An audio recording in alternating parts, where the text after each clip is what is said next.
ஓம். சுவாமி, இந்த ஃபிசிக்ஸில் quantum physics பற்றி படிக்கும்போது அதில் நம்ம இப்போது பார்க்கக்கூடிய இந்த ஸ்தூலமான உலகம் அது ஒரு குறிப்பிட்ட நியதியின்படி இயங்குது. ஆனால் இந்த குவாண்டம் உலகம் நம்ம போய் பார்த்தோம் அப்படின்னா அதனுடைய விதி டோட்டலாக மாறுற மாதிரி சொல்கிறாங்க. குவாண்டம் அப்படிங்கிறது அணுவை காட்டிலும் மிக சிறியது. அணுவுக்குள்ளே இருக்கக்கூடிய சிறிய துகள்கள் பற்றிய ஒரு விஷயம். அப்போது நம்ம சூக்ஷ்மம், ஸ்தூலம் இப்படியெல்லாம் சொல்கிறோம். இந்த ஸ்தூலத்தையே நல்லா நம்ம விசாரம் செஞ்சு பார்த்தோம் அப்படின்னா அதுக்குள்ளே சூக்ஷ்மம் தான் இருக்குது அப்படின்னு சொல்லி நம்ம பார்க்குறோம். நீங்கள் கூட ஒரு சமயத்தில் இந்த காரண சரீரம்ங்கிறது எதுவும் இல்லை, சூக்ஷ்ம சரீரம் தான் காரண சரீரமாக இருக்குது அப்படின்னு சொல்லியெல்லாம் சொல்லியிருக்கீங்க. அப்போது இந்த ஸ்தூலமான உலகத்தில் இருக்கக்கூடிய நியதிகளுக்கும் குவாண்டம் உலகத்தில் இருக்கக்கூடிய நியதிகளுக்கும் வேறுபாடு இருக்குது அப்படின்னு சொல்கிறதுலேருந்து எனக்கு என்ன தோணிச்சு அப்படின்னா, இந்த குவாண்டம் உலகம் அப்படிங்கிறது சூக்ஷ்ம உலகமாக இருக்குமோ அப்படிங்கிற ஒரு சந்தேகம் வந்தது. இது சரியா? இது ஒரு கேள்வி. அப்புறம் இனி ஒரு கேள்வி என்னென்னா, இப்போ அணுவை பற்றின ஆராய்ச்சி அது இருக்குது அப்படிங்கிறது அது சில காலம் அது இருக்கா இல்லையா அப்படிங்கிற ஒரு கேள்வியில் இருந்து அதுக்கப்புறமா அது இருக்குங்கிறத கன்ஃபார்ம் பண்ணுறாங்க.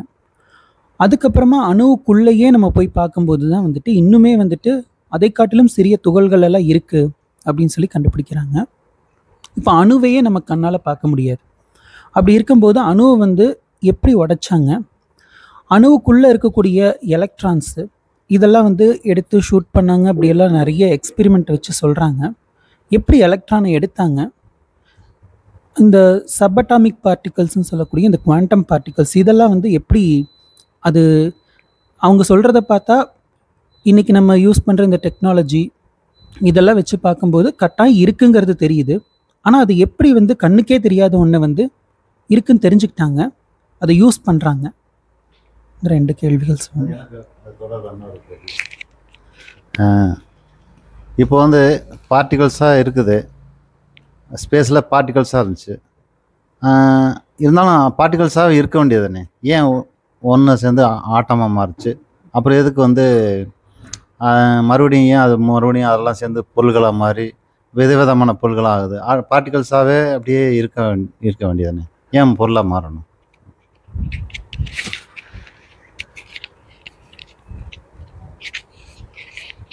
மூணு கேள்வியுமே தொடர்புடைய கேள்விகள் தான். முதல் கேள்வியை பார்ப்போம். சாஸ்திரம் ஸ்தூலம் பிரபஞ்சம், சூக்ஷ்ம பிரபஞ்சம் அப்படின்னு 2 சொல்லுது. சூக்ஷ்ம பிரபஞ்சத்திலேருந்து தான் பஞ்சீகரணத்தினால ஸ்தூல பிரபஞ்சம் உண்டாச்சு அப்படின்னு சொல்கிறோம். சாஸ்திரப்படி பார்த்தோம்னா 2 பிரபஞ்சமே கற்பனைகள் தான், அத்தியாசம் தான். அதனால் நமக்கு அத்தியாசத்தை நம்ம பார்க்கும் பொழுது 2த்தையும் நம்ம பொருளாக நம்ம பிரிக்கிறது இல்லை, 2 தனி ரியாம்ஸாக நம்ம சொல்லலாம். இப்போது கனவு உலகத்தை நம்ம அனுபவிக்கிறோம், ஸ்தூலமாக இருக்கக்கூடிய நன உலகத்தையும் அனுபவிக்கிறோம். 2 ரியாம்ஸில் இருக்குது. இங்கே இருக்கிற ஒரு பொருள் கூட கனவுல இல்லை. இப்போ இந்த பேனா எழுதிட்டுருக்கிறேன், கனவுல ஒரு பேனா தேடிட்டுருப்பேன். அந்த கனவுல ஏதாவது ஒரு பொருளோ நான் கண்டுபிடிச்சிட்டேன்னா நனவில் அது இல்லை. இப்போ 2மே 2 விதமான ரியாலிட்டியில் இருக்குது. இப்போ கனவு எல்லாமே சூக்ஷ்மம்னு சொல்கிறோம். ஏன்னா சூக்ஷ்ம சரீரத்தினுடைய சேட்டையில் தான் கனவு, அந்த கரணத்தினுடைய சேட்டை தான் இந்த கனவுங்கிறது. இந்த உலகமும் ஈஸ்வர சிருஷ்டி. அவர் நம்ம கனவு காண்றதுக்கு முன்னாடியே, சரீரத்துக்கு முன்னாடியே இது இருந்துட்டார். இப்போ இந்த சிருஷ்டியை அவர் பார்த்துக்கிறார், நாம் கனவு சிருஷ்டி பண்ணுறோம் சூக்ஷ்மமாக. ஆனால் சூக்ஷ்மமும் ஸ்தூலமும் நாம் நினைக்கிற மாதிரி இந்த ஸ்தூல பிரபஞ்சத்தை சூக்ஷ்மமாக ஆக்கி போடுறதுன்னா இந்த குவார்க்குங்கிற இடத்துக்கு போயிடுவோம். லெப்டான்ற ஒரு எலக்ட்ரான்லாம் குவார்க்கில் வைக்காதுங்க, அது ஒரு லெப்டான்ற ஒரு குரூப் ஆஃப் பார்ட்டிக்கல். அப்புறம் நியூட்ரான் புரோட்டான்லாம் வந்து குவார்க்குங்கிற பார்ட்டிகளால் ஆகப்பட்டது. நியூட்ரானை உடைக்கலாம், புரோட்டானை உடைக்கலாம். உடைச்சோம்னா அதுக்கு கீழே இருக்க வந்து பார்ட்டிகிள்ஸ் வரும். அந்த பார்ட்டிகிள் குவார்க்குன்னு பேர் வைக்கிறாங்க. அந்த குவார்க்குக்கு அப்பு டவுனு, ஸ்ட்ரேஞ்சு சாமு, டாப்பு பாட்டம் அப்படின்னு ரெண்டு ஜோடியாக இருக்குது. இதில் வந்து அப்பு டவுனுங்கிறது மட்டும்தான் இப்போ இருக்கிற பிரபஞ்சத்தில் நம்ம சிருஷ்டிக்கு பயன்படுது. இந்த பொருளெல்லாம் இந்த புரோட்டானோ நியூட்ரானோ அப்பு டவுனு இதை தான் நம்ம பயன்படுத்துகிறோம். அது என்ன அப்பு டவுனுன்னா, 2 அப்பு ஒரு டவுன், 3 குவார்க்கு சேர்ந்ததுன்னா அதை வந்து புரோட்டான்கிறோம். 2 டவுன் ஒரு அப்பு இருந்ததுன்னா அதை நியூட்ரான்கிறோம். இப்போ நியூட்ரானை புரோட்டானை மாற்றணும்னா நீங்கள் ஒரு அப்பை டவுன் ஆக்கணும், பண்ணால் போதும் இல்லையா? அது டவுன் பண்ணுறது தானாக நடக்குமான்னா அதுக்கு ஒரு பார்ட்டிகல் தேவைப்படுது. அந்த பார்ட்டிகல் உள்ளே வந்த உடனே இவன் அப்படியே மாறிடுறான். அது வந்து வீக் ஃபோர்ஸ் அப்படிங்கிறாங்க. ஒரு ஃபோர்ஸ் இருக்குது, அந்த ஃபோர்ஸை பொறுத்த உடனே புரோட்டான் நியூட்ரான் ஆகிடுது. இப்படி நியூட்ரான் புரோட்டான் ஆகுது. இப்போ நியூட்ரான் புரோட்டான் ஆகும்பொழுது கொஞ்சம் எனர்ஜி வெளியே வருது இல்லையா? இதை தான் நம்ம வந்து சோலார் எனர்ஜி அந்த எல்லாம் சொல்கிறோம். நம்பர் சோலார், இந்த மேலே இருக்கக்கூடிய அந்த சூரியன்லேருந்து வரக்கூடியது ஃபியூஷன் எனர்ஜி, ஃபியூஷன் எனர்ஜி, இதெல்லாமே இதனால தான் உண்டாகுது. எலக்ட்ரோபிக் ஃபோர்ஸ் ரொம்ப முக்கியம். இந்த பொருளெல்லாம் குவார்க்குன்றோம், லெப்டானுங்கிறோம். இந்த ஃபோர்ஸுன்னு சொல்லக்கூடியதை போசான் அப்படின்றோம். ஏன் போசான் அப்படின்னு சிலதுக்கெல்லாம் பேருக்கு அர்த்தம் சொல்ல முடியாது. குவார்க்குக்கு என்ன அர்த்தம்லாம் கிடையாது. அன்றைக்கி ஒரு வாயில் வந்ததுன்னா குவார்க்குன்னு வருவார். இது இடுகுறி பெயருங்கிறோம். எங்களுக்கு காரண பெயர். இதுக்கெல்லாம் ஒரு காரணம் இருந்தால் காரண பெயர். இது இடுகுறி பெயர். நம்ம மாம்பழம் அப்படிங்கிறது இடுகுறி பெயர் தான். அதுக்கு வேறு இன்னும் ஏன் மாம் அப்படின்னு பேர் வந்துன்னு சொல்ல முடியாது. இந்த போசான் 4 வகையாக இருக்குது. அதுக்கு அதனுடைய பிஹேவியர் வந்து சத்யேந்திரநாத் போஸ் அப்படிங்கிறவருடைய ஸ்டாட்டிஸ்டிக்ஸில் அது ஒர்க் பண்ணுது. அதனால் அதுக்கு போசான்னு பேர். லெப்டான் ஹேட்ரான்ங்கிறாங்க. இதெல்லாம் நம்ம அணுக்கு உள்ளே இருக்கக்கூடிய விஷயத்தை பற்றி பேசிகிட்டு இருக்கோம். இது வந்து சூக்ஷ்ம உலகமாக இருக்குமோ அப்படின்னு சுரேஷ் கேட்குறாரு. இல்லை, அது ஸ்தூலம்தான். ஏன்னா ஸ்தூலத்தை உடச்சி தான் அங்கே போயிருக்கிறோம். ஒருவேளை சூக்ஷ்ம உலகமாக அது ஒரு ரியாலிட்டின்னு வச்சுட்டு வச்சுங்க, அந்த ரியாலிட்டிக்கும் இந்த ஸ்தூலமாக இருக்கிற பிரபஞ்சத்துக்கு சம்மந்தம் இல்லாமல் போயிடும். அப்போ சூக்ஷ்ம சரீரம் உடம்பு விட்டு எழுவி போகுதுன்னா அது எப்படி முடியும்? இப்போ ஸ்தூலமாக இருக்கிறதே சூக்ஷ்மம் தானே நீங்கள் சொல்கிறபடி பார்த்தோம்னா.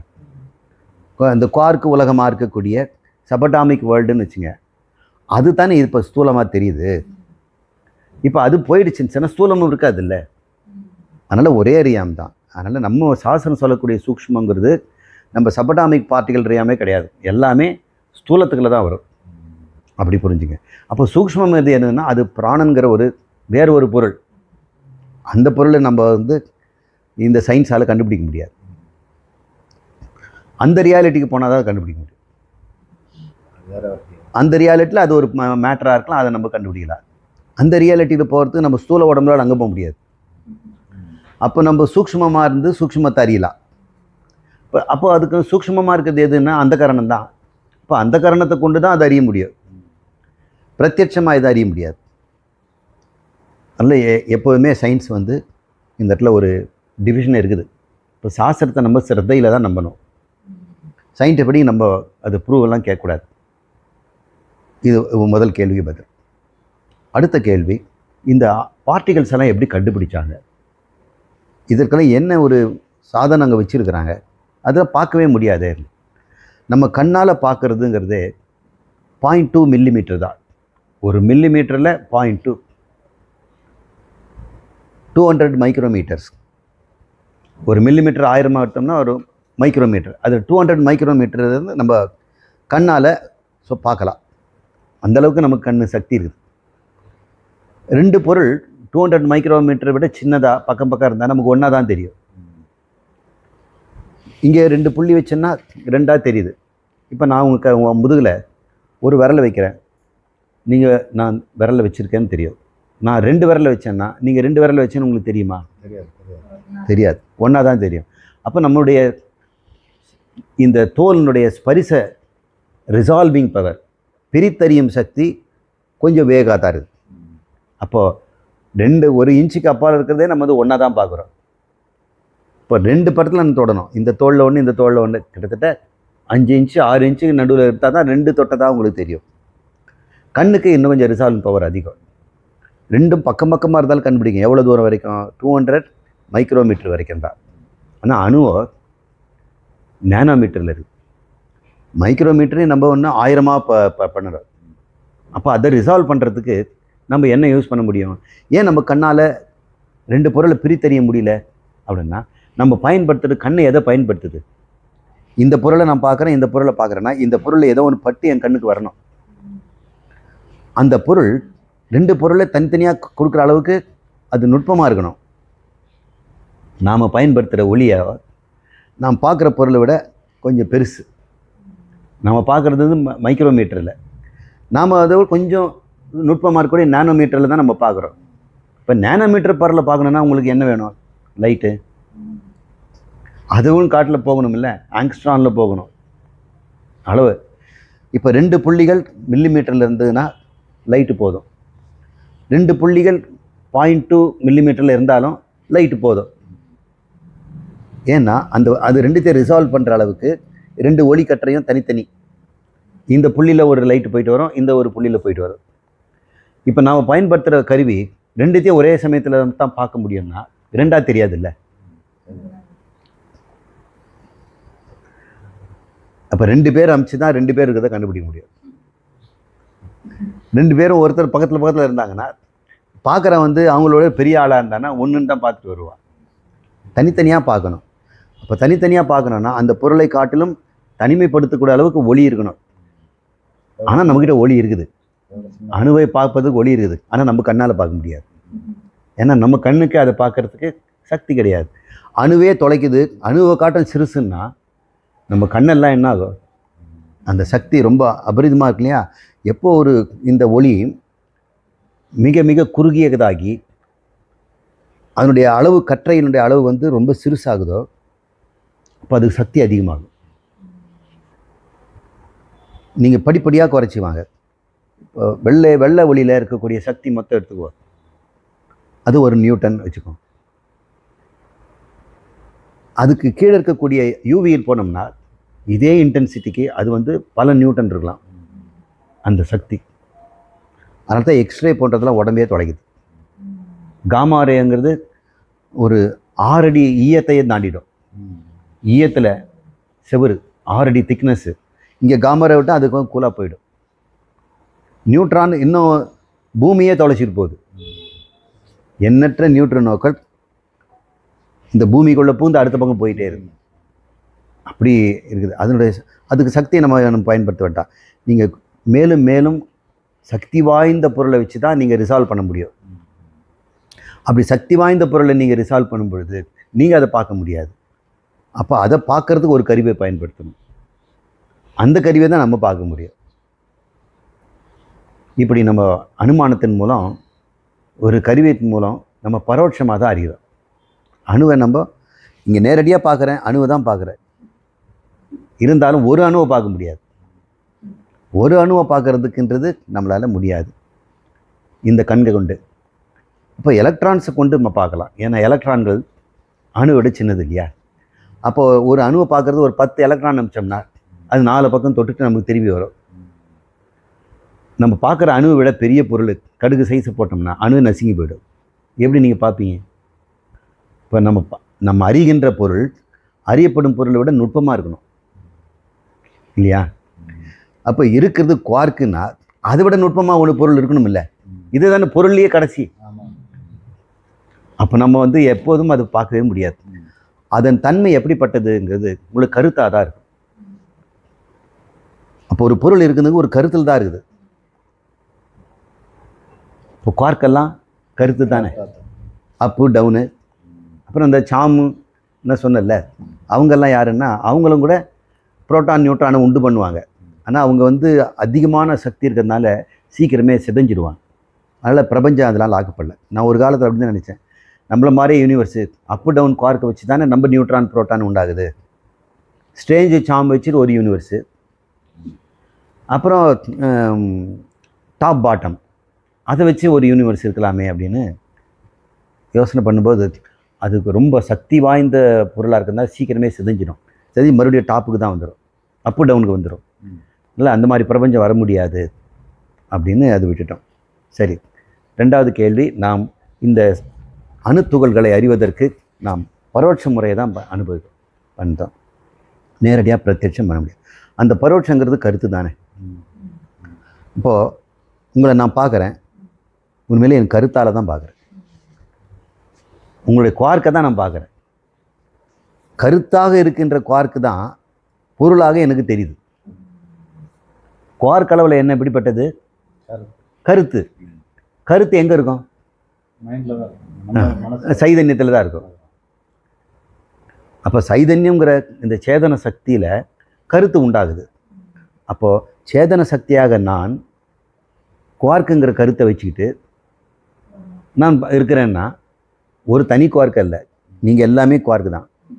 அப்போ நான் என்னுடைய கருத்து தான். நீங்கள் எல்லாமே நாம ரூபங்கள், எல்லாமே கருத்து, எல்லாமே சைதன்யத்திலேருந்து கற்பனா சக்தியில் நம்ம பார்க்குறோம். இப்போ கற்பனா சக்தியில் குவார்க்கை பார்த்தோம், கற்பனா சக்தியில் தான் அது சேர்ந்து நியூட்ரான் புரோட்டான் ஆகிறது பார்த்தோம், கற்பனா சக்தியில் தான் அது வந்து அணுவாக பார்த்தோம், கற்பனா சக்தியில் தான் அது மூலக்கூறாக பார்க்குறோம். இது வரைக்கும் நம்மள கற்பனை தான். மூலக்கூறுகள்லாம் எல்லாம் ஒன்றா சேர்ந்து ஒரு செல்லாகி அதுவும் கற்பனை தான்.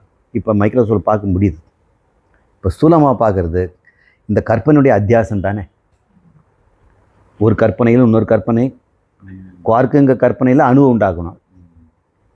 இன்னும் நம்ம அதை பற்றி நமக்கு எந்த விதமாக சிரமமான ஒரு எவிடன்ஸும் இல்லை.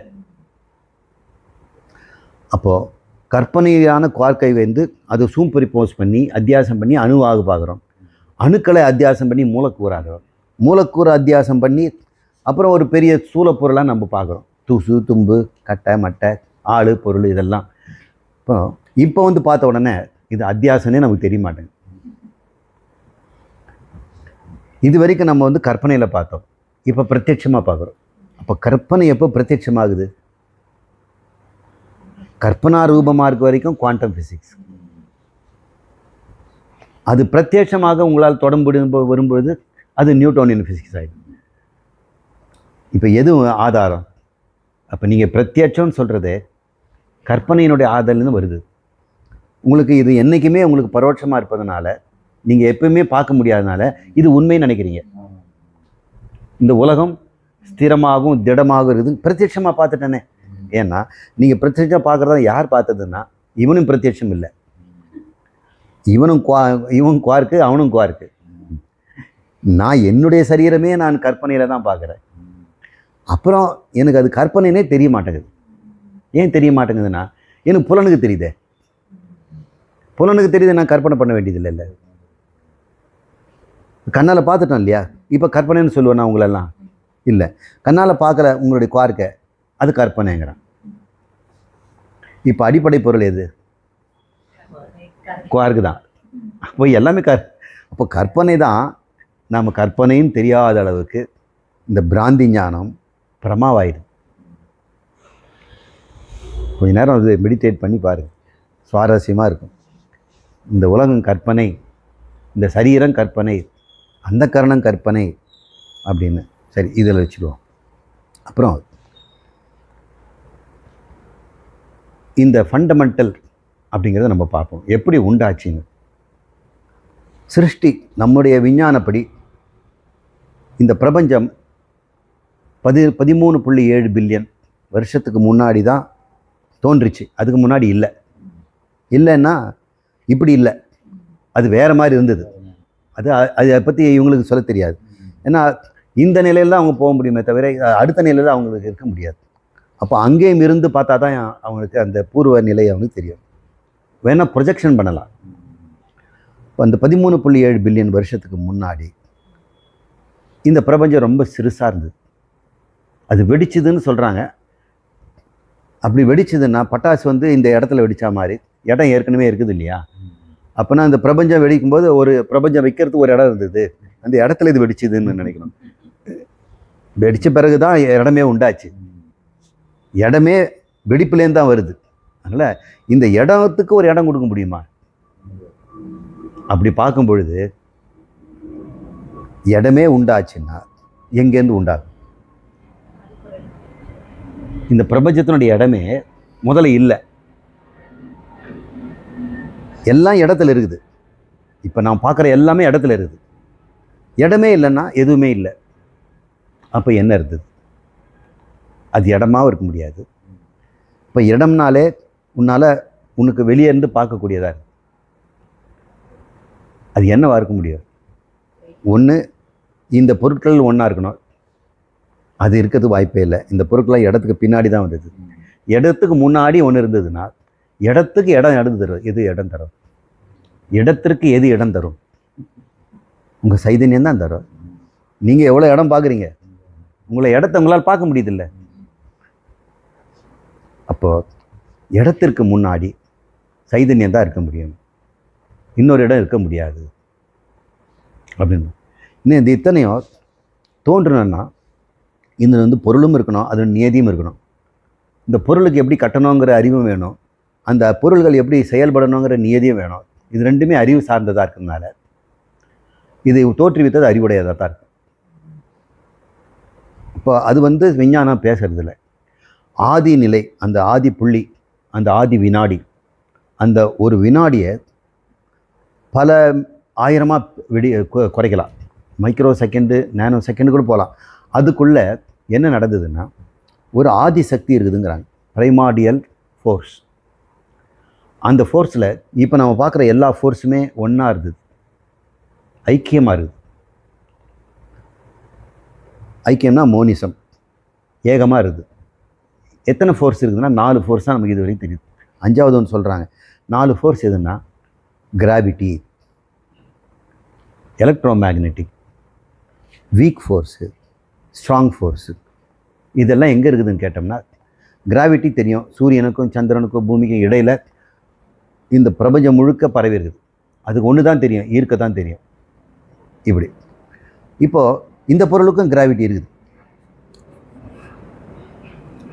இல்லையா? இப்போ பூமிக்கும் கிராவிட்டி இருக்குது. பூமியினுடைய கிராவிட்டினால நிலாவே பிடிச்சி மாட்டிக்கிட்டு இருக்குது. அவ்வளோ பெரிய ஆள் பிடிச்சி பிடிச்சிருக்குது. அப்படின்னா இந்த இடத்துல நமக்கு இந்த கிராவிட்டி இருக்கணும் இல்லை? அது எப்படி இருக்கும்? அப்போ நிலாவையே பிடிச்சிருக்கிற பலம் இருக்குது இல்லை? அப்போ என்ன அதே மாதிரி பலத்தான் இந்த பூமி இழுக்கும். அப்போ நான் எழுந்துக்கவே முடியாது இல்லையா? ஆனால் நான் எழுந்துக்கிறேனே, இந்த மாதிரி தூக்குறேன், இந்த கிராவிட்டி தான் இதை இழுக்குது. ஆனால் இதை நான் கையால் இழுத்துட்டேன். அப்போ அதை விட ஸ்ட்ராங் ஃபோர்ஸ் என்கிட்ட இருக்குது. இப்போ கிராவிட்டி லாங் டிஸ்டன்ஸில் இருக்கும், ஆனால் அது அளப்பரிய சக்தி தான். ஆனால் அதை விட ஷார்ட் ரேஞ்சில் இருக்கக்கூடிய ஸ்ட்ராங் இருக்குது. அப்போ அது லாங் ரேஞ்சு, இது ஷார்ட் ரேஞ்ச். இது சக்தி அதிகம்தான், ஆனால் கொஞ்சம் தூரம் தான் இருக்கும். இப்போ என்கிட்ட இருக்கிற இந்த இழுப்பு சக்தியை கொண்டு இதை நான் எடுக்கிறேன், ஆனால் உங்களே இழுக்க முடியாது, உங்களுக்கு கிராவிட்டி இழுத்துரும். இப்போ அது ஷார்ட் ரேஞ்ச், அது எலக்ட்ரோ மேக்னெட்டிக்கிறாங்க. அந்த ஷார்ட் ரேஞ்சை எலக்ட்ரோ மேக்னெட்டிக், அப்புறம் வீக் ஃபோர்ஸு, ஸ்ட்ராங் ஃபோர்ஸ். ஆதி முதல்ல இது ஒன்றா தான் இருந்தது தான். இதை ஒன்றா ஆக்கணும்னா ஹை டெம்பரேச்சருக்கு போகணும். ஹை டெம்பரேச்சரில் போனோம்னா இந்த நாளும் ஒன்றாயிடும் சொல்கிறாங்க. இப்போ ஆரம்ப காலத்தில் டெம்பரேச்சர் இருந்தது. இப்போ டெம்பரேச்சர்னா என்ன? ஒரு பொருளுக்கு தானே டெம்பரேச்சர் இருக்கும். பொருளே இல்லாத போது டெம்பரேச்சர் இருக்குன்னா நமக்கு தெரிஞ்சதுக்காக ஒரு பாஷை சொல்கிறாங்க. அப்போ டெம்பரேச்சருங்கிறது ஒரு யூனிஃபைடு ஃபோர்ஸ்ன்னு வச்சுக்கணும். அந்த யூனிஃபைடு ஃபோர்ஸு எல்லா ஃபோர்ஸையும் உள்ளடக்கிய ஒரு மெகா ஃபோர்ஸாக தான் இருக்க முடியும். அது எப்படிப்பட்டதாக இருக்கும் அது நம்மளால் சொல்ல முடியல.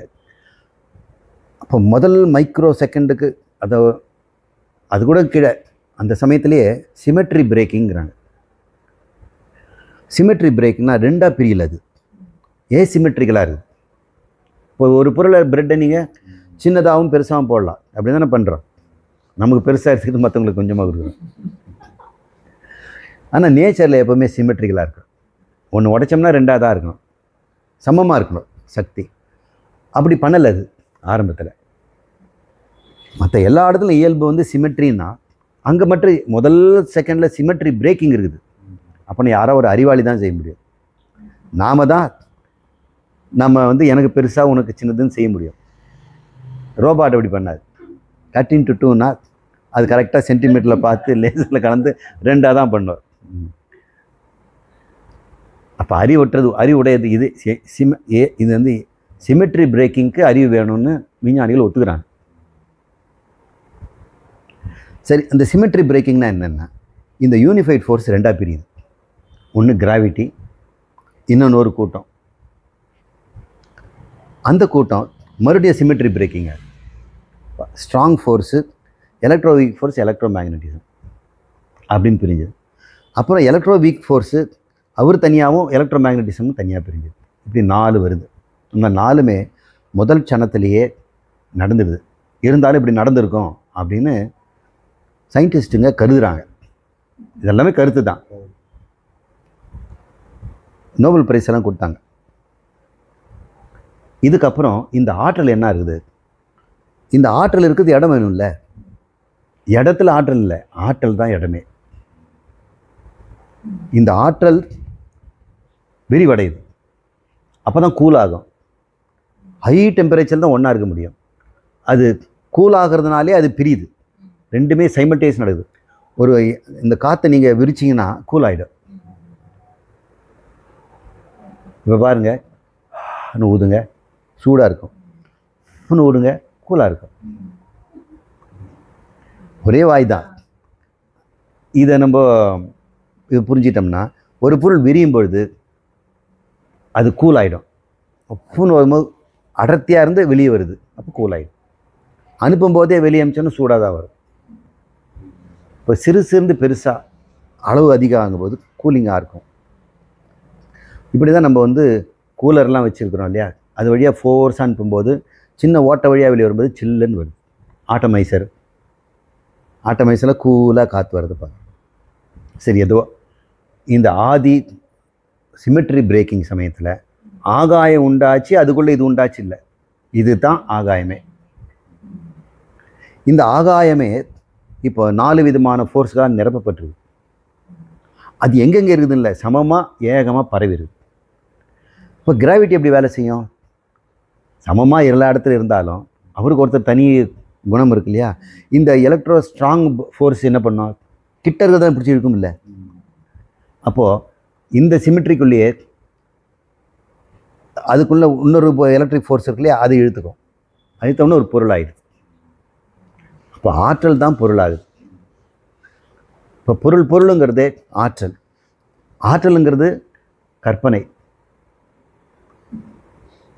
ஏன்னா அந்த யூனிஃபைட் ஃபோர்ஸ் என்னவாக இருக்கவங்க யாராலும் சொல்ல முடியாது. அது அறிவுள்ளது தான் ஏசிமெட்ரியை உண்டாக்க முடியும்.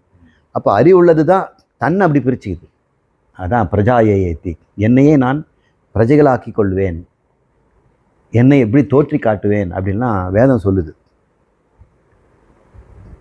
அந்த இது இப்போ சிமெட்ரி பிரேக்கிங், உண்மையிலே சிமெட்ரி பிரேக்கிங் வந்து மேத்தமெட்டிக்கலாக தான் உங்களுக்கு வளர்க்கணும். எனக்கும் தெரியாது மேத்தமெட்டிக்ஸ். ஆனால் இது எதுவும் நடந்தது. யார் இதை வந்து இவ்வளோ கச்சிதமாக பிரித்தாங்க? அப்போ சிமெட்ரி பிரேக்கிங் பண்ணும்பொழுது தானே எலக்ட்ரானுக்கு இவ்வளோ எடை, அதே சார்ஜ் இருக்க புரோட்டானுக்கு அதிகமாக இருக்குது.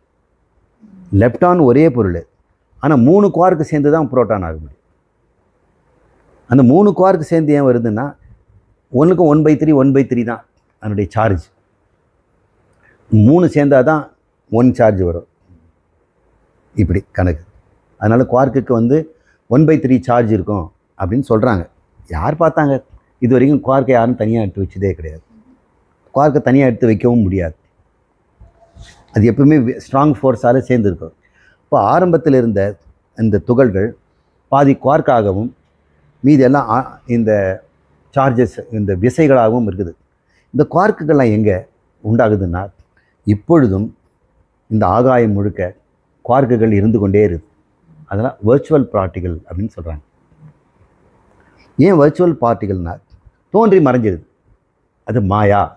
வர்ச்சுவல்னால் மாயா, வர்ச்சுவல் ரியாலிட்டின்னு மாயான்னு தானே சொல்கிறது. அந்த மாயா துகள்கள் இந்த ஆகாயம் முழுக்க தோன்றிகிட்டே இருக்குது.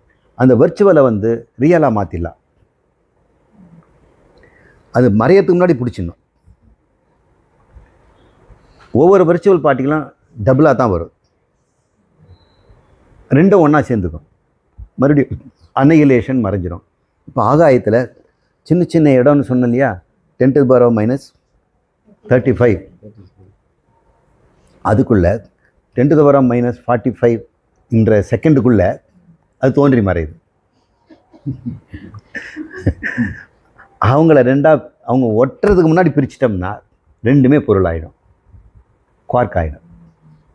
மேட்டர் ஆன்டிமேட்டர். ஆமாம், ஆன்டி குவார்க் குவார்க். இவங்க ரெண்டு பேரும் சேராதபடி பிரிச்சிட்டோம்னா ரெண்டு பேரும் உருப்படி ஆகிடுவாங்க. அப்போ யார் இது பிரிக்கிறது? பிரிக்க யாரால் முடியும்? அதை விட நுட்பமாக யார் இருக்க முடியும்? இப்படி நடக்குமா அப்படின்றதுக்கு ஒரு உதாரணம், கெசிமிர் எஃபெக்ட்னு ஒன்று இருக்குது. ரொம்ப பளபளன்னு ரொம்ப ஷார்ப்பான மெட்டல் பிளேட்டுங்களை ரெண்டும் பக்கத்தில் வைக்கிறாங்க. அதனுடைய சார்ஜ் வந்து நியூட்ரல். இப்போ ரெண்டுக்கும் சார்ஜ் இல்லை, 2 வோல்ட் மீட்டர் ஏதோ கொடுத்துருக்குறாங்கன்னு வைங்க. இந்த பிளேட்டில் இருந்து எவ்வளோ வோல்ட்டுன்னு பார்த்தா 1 வோல்ட்டும் இல்லை, 0 வோல்ட். ஆனால் கிட்ட கொண்டு வரும்போது வோல்டேஜ் உண்டாது. அப்போ எங்கே ஒன்று இருக்க முடியும்? எலக்ட்ரான் ஜம்புங்க இருக்க முடியுமா அப்படின்லாம் பார்க்குறாங்க. இல்லை. அப்போ என்ன தான் இருக்கணும்னா இந்த வர்ச்சுவல் பார்ட்டிகல் இந்த பிளேட்டில் ஒன்று அந்த பிளேட்டில் ஒன்று சிக்கி பொருளாயிடுறாங்க அப்படின்னு சொல்கிறாங்க. அது இன்னமும் எல்லாரும் அந்த கசிமீர் எஃபெக்டை செய்து பார்த்துட்டு இருக்கிறாங்க. இப்போ இது பார்க்கணுன்னா பிளாக் ஹோலுக்கு போகணும் அப்படின்னு நம்ம ஸ்டீஃபன் ஹாக்கிங் சொல்கிறார். அவர் சொல்கிறாரு, இந்த பிளாக் ஹோல் இருக்கு இல்லையா, அது ஸ்ட்ராங் கிராவிட்டி இருக்குல்ல, அதான் எனார்மஸ் கிராவிட்டி. அந்த கிராவிட்டி மற்ற எல்லா ஃபோர்ஸையும் தாண்டி இருக்குது. இப்போ ஈக்குவலாக அவர் ரொம்ப வீக்கு. இந்த எலக்ட்ரோ மேக்னட்டிக்ஸ் எல்லாம் கிராவிட்டியோட பிச்சுக்கோன்னு சொன்னேன். இப்போ கிராவிட்டி என்ன தான் இந்த பாட்டில் இழுத்தாலும் என்னுடைய எலக்ட்ரோ மேக்னட்டிக் ஃபோர்ஸு இது இழுக்குது இல்லை அது ஆனால் அந்த பிளாக் ஹோலுக்கு அது ஃபுல்லாக கிராவிட்டியே தான், மேட்ரே கிடையாது. அப்போ ஃபுல்லாக ஆற்றல் தான். அப்போ என்னவாக இருக்கும்? அது அந்த யூனிஃபைட் ஃபோர்ஸாக தான் இருக்க முடியும். அந்த யூனிஃபைட் ஃபோர்ஸ் சிமெட்ரி பிரேக்கிங் இல்லாமல் கண்டென்ஸ் ஆகி போச்சு. அது கண்டென்சேஷன் சொல்கிறாங்க, போஸ்-ஐன்ஸ்டீன் கண்டென்சேஷன். அந்த பிளாக் ஹோலை சுற்றி கிராவிட்டி ரொம்ப ஸ்ட்ராங்காக இருக்கும். இப்போது எனக்கும் உங்களுக்கும் கிராவிட்டி இருக்குது. ஆனால் என்கிட்ட இருக்க கிராவிட்டி எவ்வளோ படிப்படியாக குறையுதுன்னு பார்த்தோம்னா அல்பமாக தான் இருக்கும். ஆனால் கருந்துளையில் ஒவ்வொரு மில்லிமீட்டரும் கிராவிட்டி படு பயங்கரமாக குறையும். அப்போ வெளியேந்து போகும்போது படு பயங்கரமாக இன்க்ரீஸ் ஆகும். இப்போ நம்ம இந்த சிவரில் வெள்ளை கலரு கருப்பு கலர் நடுவில் ஒரு 10 ஷேடு போட்டேன்னு வைங்களேன், ரெண்டும் இவ்வளோ தூரம் இருக்குது. உங்களால் அதை பிரித்து இப்போ சொல்ல முடியாது. இப்போ கிராஜுவலாக தாங்க அது கருப்பாகுதுன்னு நான் சொல்கிறது வந்து ஒரு புள்ளிலேயே இந்த வெள்ளையும் கருப்பும் இருக்குது. அந்த அளவுக்கு ஸ்ட்ராங்காக இருக்குதுன்னா போக போக போக அது வீக் ஆகிட்டே போகுது. ஒரு இடத்துல ஒரு வீக்னஸ்ஸு சாதாரணமாக ஆகலாம் இல்லையா, அதை வந்து கருந்துளையுடைய ஹரைசான்னு சொல்கிறாங்க, ஈவெண்ட் ஹரைசான். அது வரைக்கும் கருந்துளைக்குள்ளே எது போனாலும் வெளியே வராது. அந்த ஹரைசான்குள்ளே போயிடுச்சுன்னா தப்பிச்சிக்கலாம். அந்த எல்லை வரைக்கும் போகலாம். நீங்கள் தான் கருத்துளைன்னா நான் இந்த பாட்டில் வரைக்கும் நான் அப்படியே உங்களை வேடிக்கை பார்த்துட்டு இருப்பேன். இந்த பாட்டில் தாண்டி வந்து உள்ளே போயிடுவேன். அந்த விளிம்பை வந்து ஈவெண்ட் ஹரைசான்னு சொல்கிறார். அந்த இடத்துல என்ன நடக்கும்ங்கிறாரு, இந்த வர்ச்சுவல் பார்ட்டிகள் ஆகாயத்தில் எப்பவுமே இருக்குது இல்லையா, தோன்றிக்கிட்டே இருக்கும் பொழுது ஒருத்தன் தோண்டும் பொழுது ஒருத்தன் உள்ளே போயிடுவான். ஆன்டி பார்ட்டிகள், ஆன்டி குவார்க்கு, ஒரு குவார்க்கு கருந்துளையில் போயிடும், ஒரு குவார்க்கு வெளியே வந்துடுவான். அவன் டாப்பு பாட்டம் எதவான்னு இருப்பான்னு வச்சுங்க, அவன் சிக்கிடுவான் இல்லையா. அப்போ அவன் வந்து மறைய முடியாது, அன்னிகிலேஷன் ஆகணும் இல்லை. அப்போ என்ன பண்ணுவான், அவன் குவார்க்கு தனியாகவும் இருக்க முடியாது. இன்னொரு குவார்க்கு அங்கே வெளியே இருக்கிற இந்த உண்டாகிற வெர்ச்சுவல் பார்ட்டிகள் அதை சேர்ந்து மேட்டர் ஆகிடுது. அந்த மேட்டர் க்ளோ ஆகுமா, இட் வில் ரேடியேட். அந்த ரேடியேஷன் வந்து பிளாக் ஹோல் சுற்றி இருக்கிறத பார்க்குறாங்க. இப்போ தான் 2010 15 ஒரு நிறைய ஃபோட்டோ போட்டாங்க. ஃபஸ்ட்டு பிளாக் ஹோல் சுற்றி ஈவெண்ட் ஹொரைசானில் அந்த க்ளோ இருக்கிறத ஈவெண்ட் ஹொரைசானை ஃபோட்டோ எடுத்து காமிச்சாங்க. இப்போ அதுக்கு முன்னாடி ஹாக்கிங் இறந்துட்டார். ஆனால் அவரோட ப்ரெடிக்ஷன்ஸ் எல்லாம் சொல்கிறார். இது எதுக்கு சொல்கிறேன்னா, இது எல்லாமே ஸ்தூல பிரபஞ்சத்தை தான். நம்ம சூக்ஷ்ம பிரபஞ்சத்தை எங்கே பார்த்தோம்னா, இந்த முதல்ல ஒரு அறிவு இருந்துன்னு சொன்ன இல்லையா, இந்த பிரபஞ்சம் தோன்றதுக்கு முன்னாடி ஒரு அறிவு சிமெட்ரி பிரேக் பண்ணார்ல, அவரு தான் கற்பனையிலேயே முதல்ல எல்லாத்தையும் உண்டாக்கிடுறாரு. அந்த கற்பனையுடைய வெளிப்பாடு தான் இது. அவர் தான் பார்த்துட்டு இருக்கிறார். இப்போ அவரே கற்பனை பண்ணி பார்த்துட்டு இருக்கிறார்.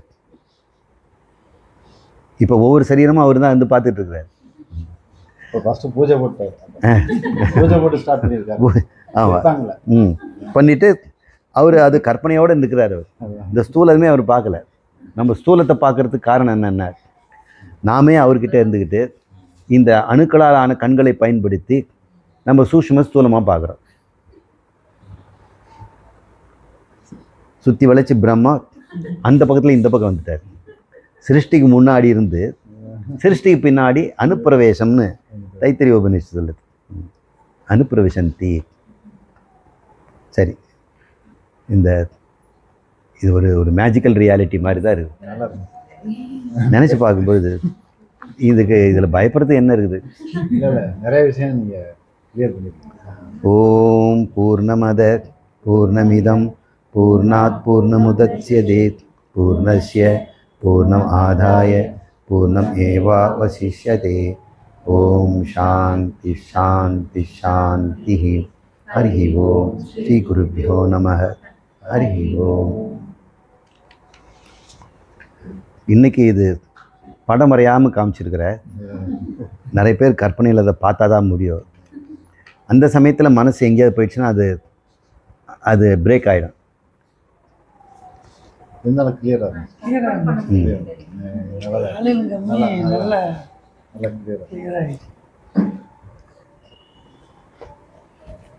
சிமெட்ரி பிரேக்கிங் அது ஏன்னு சொல்ல முடியல.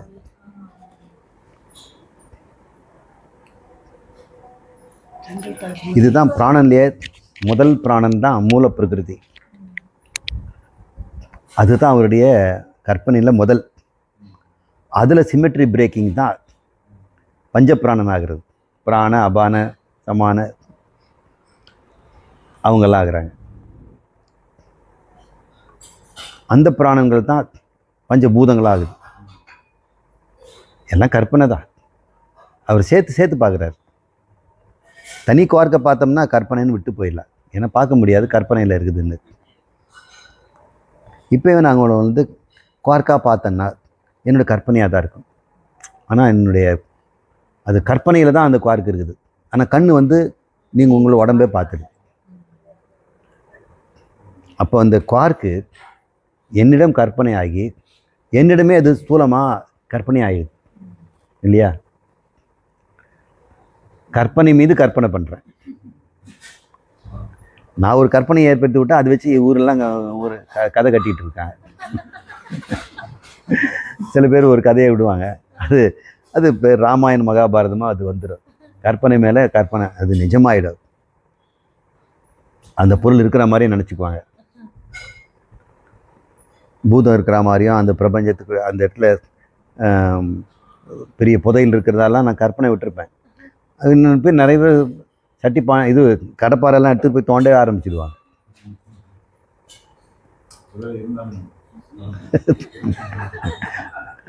இது அந்த கற்பனை இல்லையா?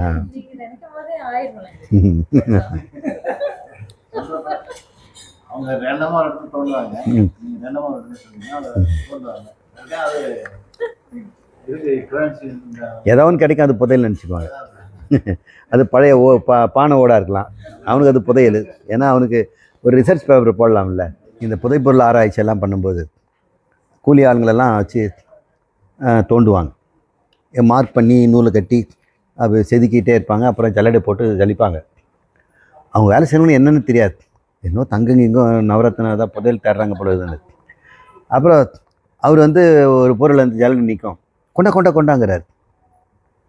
அது ஒரு பல்லு. கிடச்சிருச்சு. 5 மோலார், ஒரு மோலார்த்தியத்தில் 4 கஸ்பு இருக்குது. இது வந்து ஹோமினிடாக இருக்கும் அப்படின்னு சொல்கிறார். கிடச்சிருச்சு அப்படின்னு சொல்கிறார். இவன் வந்து சிரிச்சுட்டு இருப்பான். என்ன புதையல்னு சொன்னார், பல்லு எடுத்துகிட்டு போகிறாருங்க. அவர் நவரத்னா கூட அது அப்புறம் பார்த்துக்குவாருப்பார். யாருக்கு எது புதையல்? அவனுடைய கற்பனை அங்கே, நம்முடைய கற்பனை அது. அவங்கவுங்க கற்பனையில் பார்க்க வேண்டியதை பார்க்குறாங்க. உள்ளது பிரம்மந்தான். இப்போயே நீங்கள் கருத்தில் விசேஷத்தை விட்டு சாமானியத்தை பாருங்கள். இந்த பிரபஞ்சம் எப்படி இருக்கும்? இப்போ அனிதா, சுரேஷ் அப்படின்னு நான் விசேஷப்படுத்துகிறேன். இந்த நிறங்களை நான் விசேஷப்படுத்தலைன்னு இந்த உங்களோட அவுட்லைனை உங்கள் அவுட்லைன் நான் வந்து விசேஷப்படுத்தலைன்னு வைங்க, எனக்கு அவுட்லைனே தெரியல. உண்மையில் குழந்தைகள் அவுட்லைனே தெரியாது. அது அசையும் போது தான் இது தனி அவுட்லைன், இது அவுட்லைன்னு தெரியுது. இப்போ பாருங்கள், இது அவுட்லைனுக்கு உண்மையில் அவுட்லைன் இருக்குது. அதில் படத்தில் நிறங்கள் வேற்றுது. இந்த நிறம் இங்கே முடியுது, இன்னொரு நிறம் வருது. அதனால் இது தனி இது தனின்னு நம்ம நினைக்கிறோம். இந்த தந்திரத்தை பயன்படுத்தி நம்ம நிறைய பொருளை நம்ம முன்ன பின்ன இதுலேருந்து அது வேற இதெல்லாம் காட்டுறோம். ஆனால் நம்ம கண் வந்து நிலங்களை பிரித்து அதுக்கு வந்து நாமரூபங்களை கொடுத்து பிரித்தறியுது. இப்போ சாமானிய புத்தி வந்துடுச்சுன்னு வைங்களேன், வைராகியம் வந்துடும்.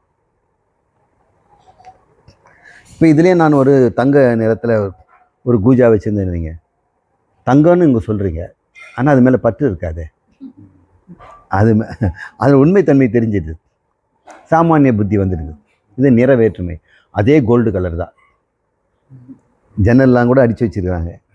அது கோல்டுன்னு யாரும் எடுத்துகிட்டு போகிறது இல்லையா, கோல்டு. அப்போ சாமானிய புத்தி வேலை செய்யுது இல்லை. இந்த நிறங்களில் தான் ஒன்று, அது தங்கத்துலேயும் இருக்கும், அந்த மாதிரி பவுடர்லேயும் இருக்குது அப்படின்னு இருக்கும்.